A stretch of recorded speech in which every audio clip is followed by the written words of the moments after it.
Tatse to temak. Buju and Dinoy Maganitok, Nietzsche and Schnabe took. Obana quit. Nin. Quick, even as kid Dashman Zobi tongue in the go. Buju and do it them. But you was over there and don't you? But you can't damn Pijan or ma Moaji thing. The Bigotuya Ogimakan Travers. Kidash Nigani Niniak. Nigani Kwe. Ka Hagigito what? The Bigotuya Mina Ogoe Anishina Big Mashkigo Wak Ka Pijat or ma King. I just really wanted to begin by acknowledging Chief Travers and the Council of Kinew for welcoming us here. Let's show them a round of applause for the wonderful hospitality.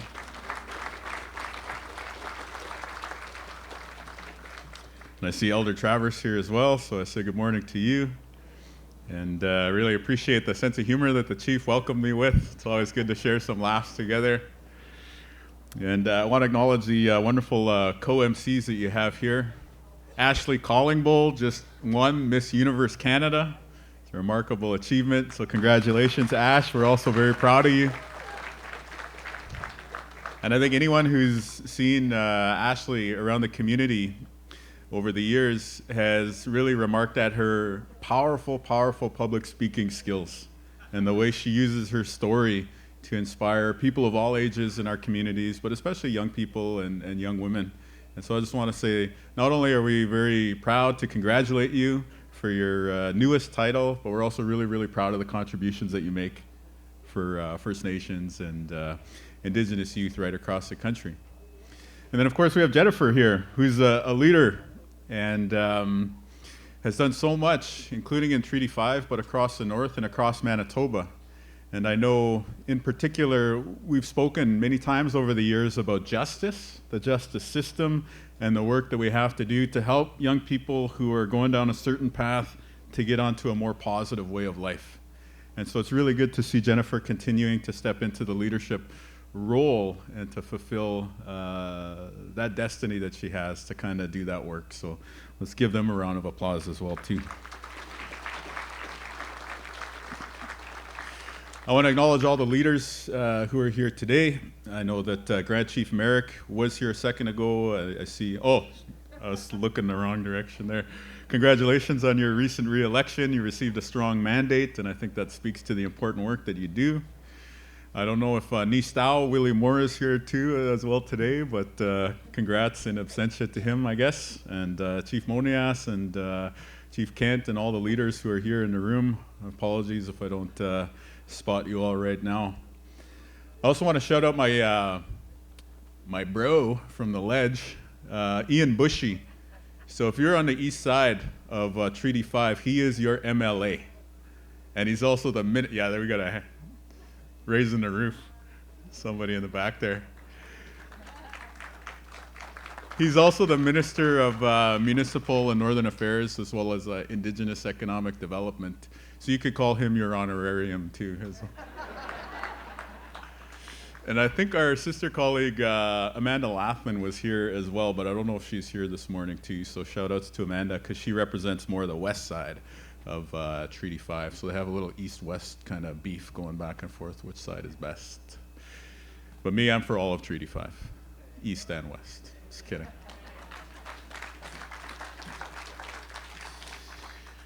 So with the invitation, they asked me to talk a bit about, I guess, Treaty 5 and what I see as the Crown's role. So I'm the leader in my role today that I have. It's been a great honor. I'm the leader of the executive branch of the provincial government here in Manitoba.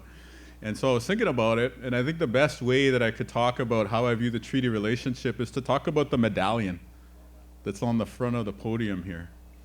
And over the years, I've thought a lot about what the treaty relationship represents and that handshake that you see in the medallion. And on October 3rd of last year, I moved from being on one side of the treaty relationship to now being responsible for the other side of the treaty relationship. And so what I think that that represents is that we have a really serious responsibility as the province of Manitoba to ensure that we're a good treaty partner. And that's what our team is working really hard on. And so we've done some really important things so far, including with some Treaty 5 First Nations. We've taken a look at resource revenue sharing and co-management of some of the forestry and moose population in the northwestern part of the province. In other areas, we've done a lot on healthcare, and we're starting to extend the delivery of provincial health services on reserve. In the past, there used to be a belief that the province ended at the boundaries of a First Nation. And I can tell you that under our administration, that era is over. We are one Manitoba, and everyone is a Manitoban, whether you live on reserve or off reserve.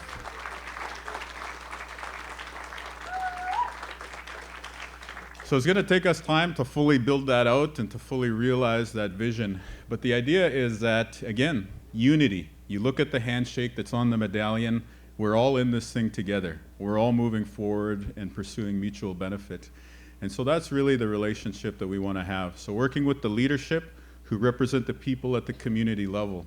And of course, we're elected by the communities as well to come forward and advocate on good things like healthcare and making life more affordable for the average person out there. So I think when it comes to the Treaty 5 relationship with the provincial government, you have a good partner who is here to extend a warm and hearty handshake. And let's work together to make life better for the average Nichis out there. Kinestota. And then if I could, I just want to say like a quick word of encouragement to young people who are here in the room and the young at heart, of course, as well too. Last year, I was very honored, along with the team, including the staffers that you see here, like Ryan, Dane, Sion, and everybody else. We were very honored to receive a mandate from the people of Manitoba. And that was like an amazing moment, like being on stage, election night, the celebration. That was really, really, really great. And so I want to encourage young people. I was born at Lake of the Woods Hospital in Kenora, Ontario, and my family drove me home to a little house on the reserve of Ojibways of Enigaming First Nation in Treaty 3. My life story is very much like a lot of your life stories.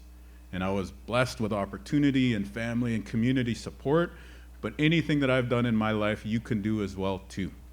And I'm not saying do politics, because politics can be a pretty rough ride sometimes, but art, music, sport, business, working in the creative fields, working in the financial fields, whatever it is that you want to pursue, I really, really encourage you to do so. And you know, you can come from a house on the res, just like we did, and do the same thing. In fact, Ian still lives on the reserve, so you could stay there and continue to find success in the political realm.